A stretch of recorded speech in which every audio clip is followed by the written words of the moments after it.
bienvenue sur jeanpierrevillade.com. Je vous propose un nouveau tutoriel sur EBP Compta Pro OpenLine 2015 sur les informations société.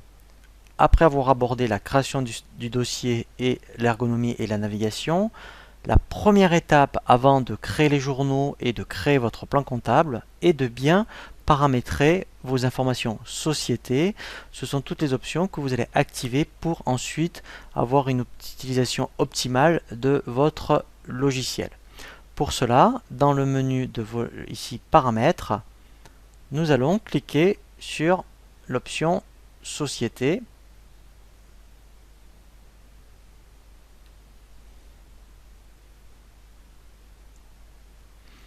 Donc ici, lorsque nous avons cliqué sur paramètres information société, nous allons paramétrer toutes les options ici qui sont proposées dans l'arborescence à gauche. Alors, c'est intéressant puisque lorsque vous aurez une modification d'adresse de SIRET, il faudra revenir dans les informations pour société pour le modifier, mais à la création du dossier, il faut absolument passer par là pour paramétrer toutes ces options. Donc la première chose que vous pouvez paramétrer, c'est vos coordonnées. Donc les coordonnées, vous les indiquez à la création de votre dossier, mais si vous avez un oubli, eh bien c'est ici que vous reviendrez compléter. Pareil pour les informations administratives. Donc ici, vous indiquerez votre SIRET, code APE, votre capital. Très important, les informations de TVA. Donc ici, vous indiquerez votre numéro de TVA intracommunautaire, le type de société. Donc si vous êtes admettons être en SARL par exemple, il faudra mettre autre redevable. Le SIE, la clé code service, numéro de dossier et CDI, ce sont toutes ces informations que vous trouvez sur votre déclaration de TVA. Donc là, je vais mettre quelque chose de fictif, voilà, la clé pareil, voilà. Donc ça on ne l'invente pas, hein. Il suffit de prendre une déclaration de TVA et vous le complétez. Ensuite, le ROF TVA, ça veut dire référence obligatoire fiscale. Alors, ça, c'est lorsque vous télédéclarez votre déclaration de TVA. Eh bien, il suffit de contacter les impôts pour qu'ils vous communiquent votre numéro de référence. Ensuite, eh bien, ici, vous indiquez votre régime de TVA, si vous êtes mensuel, trimestriel. Voilà. Et ensuite, ici, vous indiquez votre mode de TVA. Donc, comme on a vu à la création, donc si vous êtes au débit, c'est que vous êtes à la facturation. Donc, vous tenez compte de votre TVA de suite. Aux encaissements, c'est parce que vous êtes à la prestation. Vous allez tenir compte de votre TVA que lorsque vous recevez les règlements. Et enfin, mixte, eh bien, vous êtes un revendeur informatique. Vous vendez des ordinateurs, vous tenez compte de la TVA à la vente des ordinateurs. Et vous faites de la formation, c'est de la prestation de service. Eh bien, vous allez tenir compte de la TVA sur les encaissements. Donc, dans ce cas-là, vous mettez mixte. EBP le gère très bien. Donc on verra un tutoriel sur la TVA au décaissement, mais il faut absolument ici l'indiquer pour que ça puisse fonctionner. Donc pour l'instant je vais laisser au débit. Voilà. Ensuite pour l'IS, pareil, puisqu'on peut télédéclarer pour la déclaration impôt sur la société. Donc dans ce cas-là, les impôts vont vous communiquer en référence d'obligation fiscale, c'est un numéro. Donc là, pareil, ils vont vous l'indiquer. Il faudra ici le noter. Ici, donc ça c'est nouveauté 2015 par rapport à 2014, les devises du dossier. Et bien là, en fait, voilà, vous indiquerez effectivement sur quelle devise vous travaillez. Les paramétrages EDI, donc là, eh bien, si vous télédéclarez, eh bien, effectivement, il faudra dire qui est le déclarant. Donc si c'est vous-même, ben, vous mettez entreprise. Si c'est votre cabinet comptable, vous indiquez cabinet expertise comptable. Et si c'est un autre tiers, eh bien, il faudra ici le cocher. Et là, vous indiquerez ses coordonnées.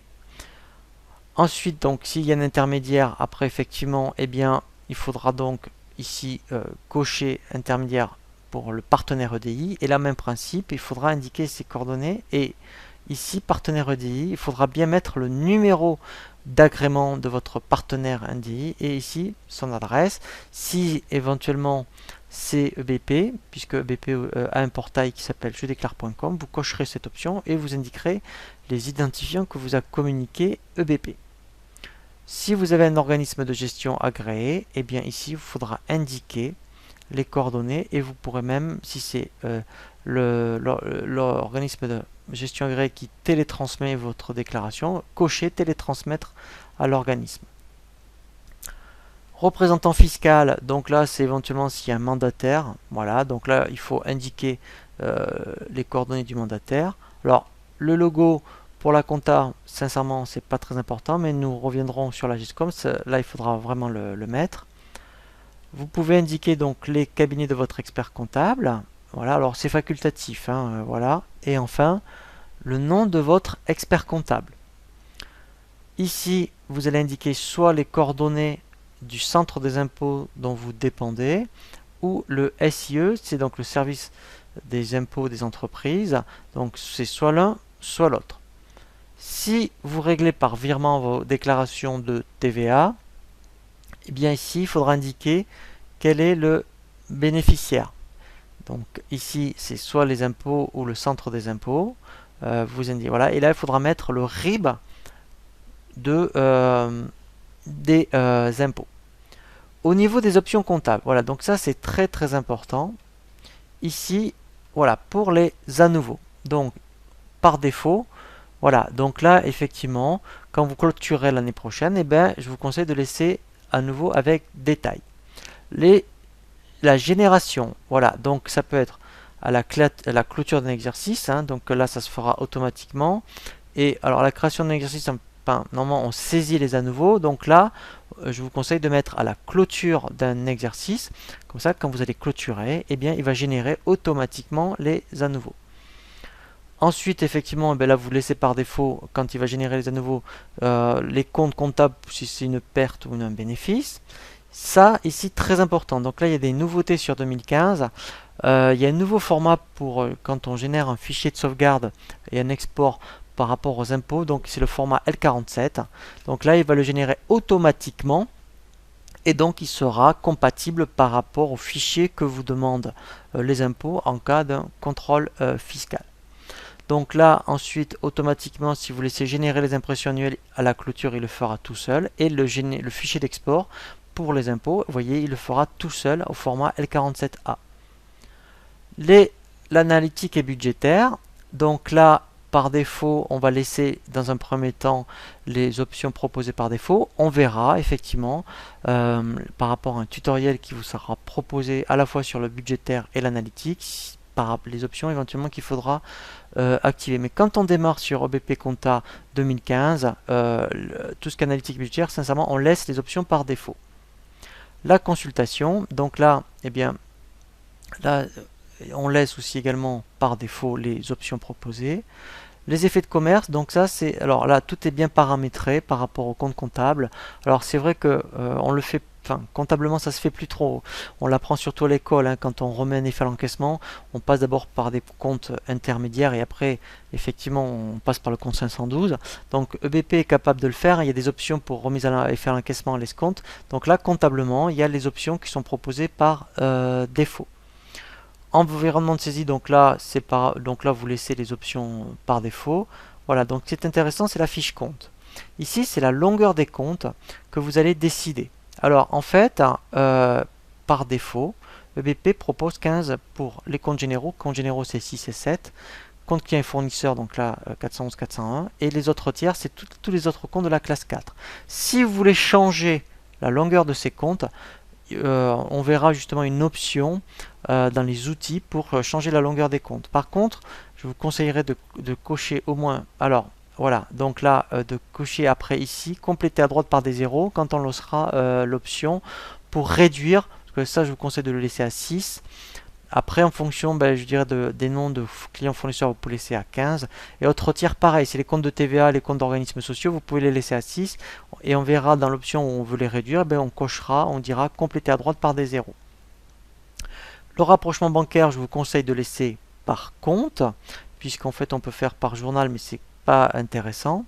Les échéanciers, donc là vous avez plusieurs, voilà, donc là vous laissez échéancier, et le lettrage, voilà, donc laissez par défaut lettrage. Alors on verra les tutoriels justement sur le lettrage, hein, voilà, et ensuite après vous pouvez activer ici d'autres types de lettrage. Admettons, celui qui peut être intéressant, c'est en cours de saisie, donc ça c'est intéressant. Et pointage, puisque alors on verra aussi comment voir cette option de pointage qui est propre à EBP, mais quand on pointe des règlements, il lettre automatiquement. Les imports-exports, donc ça c'est éventuellement justement quand on fait des imports d'écriture. Donc là on laisse vraiment les options par défaut. Par rapport au lettrage, ici si vous voulez que OBP vous passe automatiquement les écarts de règlement, ici je vous conseille de mettre 1.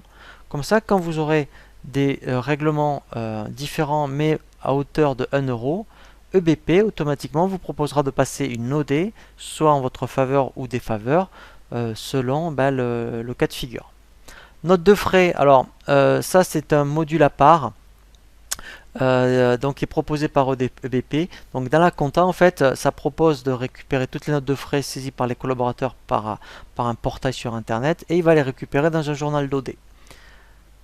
Prévision de trésorerie, donc là on verra un tutoriel justement à cet effet, mais là c'est par rapport au paramétrage, donc là on laisse les options par défaut. Rapprochement bancaire, donc là donc on verra également un tutoriel à cet effet. Donc là c'est justement la balance d'ouverture, donc on verra la balance d'ouverture, qu'est-ce que c'est la saisie des à nouveau.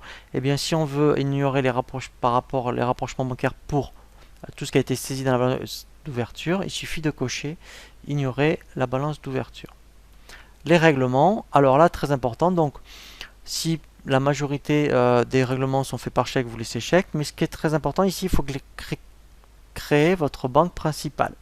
Donc pour la créer, vous faites ici, oui j'ai cliqué sur la petite flèche, vous faites ajouter, voilà, et là je vais créer ma banque principale. Donc si je suis à la Banque Populaire, mettons je mets BP, et là je vais mettre Banque Populaire, alors je vais mettre oui, voilà. Alors on peut mettre les coordonnées, voilà, mais ce qui est toujours important c'est comptabilité. Donc soit vous laissez le 512, soit vous pouvez créer le compte correspondant. Si vous avez admettons un compte 512.1 ou 512.200, et bien voilà, donc alors je vais faire même en cliquant sur la petite flèche, je vais faire ajouter. Alors, on verra un tutoriel sur la création du plan comptable. Je vais mettre, admettons, le 512.200. Voilà, il n'existe pas. Et là, je mets Banque Populaire. Voilà. Voilà. Et j'enregistre. Voilà. Donc là, voilà. Et je ferme. Alors, oui, j'ai oublié le code du journal. Donc, pareil. Donc vous pouvez utiliser le code du journal de BP, voilà, et je ferme. Voilà. Donc ensuite c'est pour les chéquiers, voilà, et ici c'est par rapport au paramétrage des fichiers de virement. Alors ça c'est tout nouveau. Par rapport au nom de fichier de virement, si vous voulez que quand vous donnez un nom de fichier qui est le mois, le type de remise, le numéro, voilà. Alors vous pouvez soit en enlever, soit quand vous cliquez sur paramètres, vous voyez rajouter les champs qui vous intéressent. Voilà. Ensuite, si vous voulez ignorer les BIC, quand vous faites les virements et prélèvements, eh bien en fait, si vous le cochez, en fait, il va ignorer le BIC, voilà. Et les formats de fichiers, c'est pas généré par échéance et non par règlement. Donc, si vous voulez, on verra un tutoriel pour voir la différence. Gérer des fichiers de virement par les échéances, eh bien il suffit de cocher ici, voilà. Les lettres de relance, voilà. Donc là, c'est pour générer des écritures. Par rapport à des frais d'impayés, et les pénalités de retard pareil. Donc là en fait automatiquement, on verra justement un tutoriel à cet effet, et bien il est capable de générer des écritures d'impayés ou de frais de retard. Pour les relevés bancaires, voilà, donc là en fait il n'y a rien de particulier, alors sauf que éventuellement pour les relevés bancaires, alors les relevés bancaires, on verra un tutoriel à cet effet, c'est pour intégrer automatiquement vos relevés bancaires dans EBP Compta, et la saisie se fait toute seule. Voilà, donc il faut faire un paramétrage bien sûr, mais ensuite ça s'intègre directement dans vos journaux. Alors si en cas il n'y a pas d'équilibrage dans un journal, et bien on peut utiliser ici le compte d'équilibrage, il va forcer l'équilibre du journal par défaut. La saisie, donc là ce sont des alertes, donc vous pouvez être alerté sur les montants si vous saisissez des montants négatifs, sur les comptes si vous vous trompez de sens. Par rapport à l'enregistrement automatique de l'équilibre, voilà, donc eh bien en fait ça peut se faire, voilà, donc il équilibrera automatiquement. Alors normalement on le fait pas, c'est-à-dire tant qu'un journal n'est pas équilibré, on sort pas. Si éventuellement vous voulez sortir, alors il va forcer le journal entre guillemets, il va mettre une écriture d'équilibre, il faudra revenir dessus pour que ce soit équilibré. Voilà, et ici c'est de dire dans quel journal vous voulez commencer systématiquement la saisie. Donc si vous voulez commencer par les achats, vous indiquez achat, et le compte d'équilibrage, donc là c'est ce qu'on a vu donc ici, eh bien vous mettrez le 471, donc au moins ça n'ira pas n'importe où, ça ira dans un compte d'attente, le compte 471. La saisie guidée, pareil, donc si vous créez un masque, donc on verra un tutoriel cet effet, eh bien vous pouvez dire le compte de remplacement, ça peut être pareil, le compte 471, donc quand c'est pas équilibré, et automatiquement par rapport à celui qui a été défini dans l'onglet saisie, vous pouvez cocher ici, utiliser le compte d'équilibrage de l'onglet saisie. La saisie pratique, alors on verra ce que c'est, la saisie pratique. Voilà, donc là c'est par rapport aux journaux utilisés, donc là les journaux par défaut sont justes. La situation des comptes clients, donc ça c'est pour les lettres de relance. Vous avez 3 niveaux de relance. Vous pouvez personnaliser vos lettres de relance par rapport au numéro. Voilà, donc ça se fait ici. Vous avez le même principe pour les comptes fournisseurs. Alors là, par contre, effectivement, il faut trouver, je dirais, un motif de créer des lettres, je dirais, fournisseurs. Hein. Donc c'est pour ça que BP, il n'y a rien. Mais si vous trouvez l'occasion de l'utiliser, bien vous pouvez personnaliser 3 niveaux de messages. Transfert comptable, donc là c'est très important. Quand vous avez justement BP Pay ou BP Gestion Commerciale OpenLine, eh bien vous pouvez donc ici dire, mettons, je veux récupérer automatiquement les écritures à l'ouverture du dossier. Voilà. Et ensuite vous pouvez dire les statuts des écritures. Donc par défaut elles sont en mode brouillard, mais si vous voulez qu'elles soient en mode simulé, ben, vous prenez simulé ou valider. Voilà. Et moi je vous conseille de cocher autoriser la déliaison d'écriture. Comme ça, elles seront modifiables. Si en gestion commerciale, vous êtes trompé dans les comptes, que ça va dans la compta et que vous n'avez pas coché cette option, en compta, ce n'est plus modifiable. Les ventes comptoirs, eh bien alors on verra justement, puisqu'on peut saisir aussi la comptabilité pour les commerçants via les ventes comptoirs. Donc là, ce sont tous les comptes par défaut. Voilà. Donc les fonctionnalités disponibles, voilà, donc là on l'a vu à la création, c'est celle-ci. Donc si un jour vous estimez que l'analytique ou l'échiquier vous n'en avez pas besoin, eh bien il faut le décocher et en fait ça se désactive. Mais ça, voilà, ça se réactive à tout moment. Vous voyez, donc c'est pas irréversible. Voilà. Ensuite, la numérotation. Donc là, la numérotation, voilà. Donc quand vous créerez des comptes clients, lui, en fait, il va les numéroter. Alors, c'est pas les comptes comptables, c'est les fiches. Alors, en fait, c'est un rapport aussi avec la GESCOM, puisque ça fait, en GESCOM, si vous avez OpenLine, client fournisseur, vous allez créer aussi en GESCOM. Donc, il va créer les mêmes numéros. Voilà. Ici, c'est pour les journaux par rapport à saisie pratique. Voilà. Donc, lui, il va commencer la numérotation des achats, ventes et la banque à partir de la pièce 1. Voilà, pareil pour les ventes comptoirs. Note de frais, donc là, enfin, là on ne l'utilisera pas. Voilà, donc là on laisse par défaut. Et là en fait on a terminé, puisque ici après on ne touche rien. Là c'est vraiment des options, je dirais, enfin, qui n'ont pas lieu d'être modifiées par rapport à l'utilisation du logiciel. Voilà, donc quand j'en suis là, je fais OK.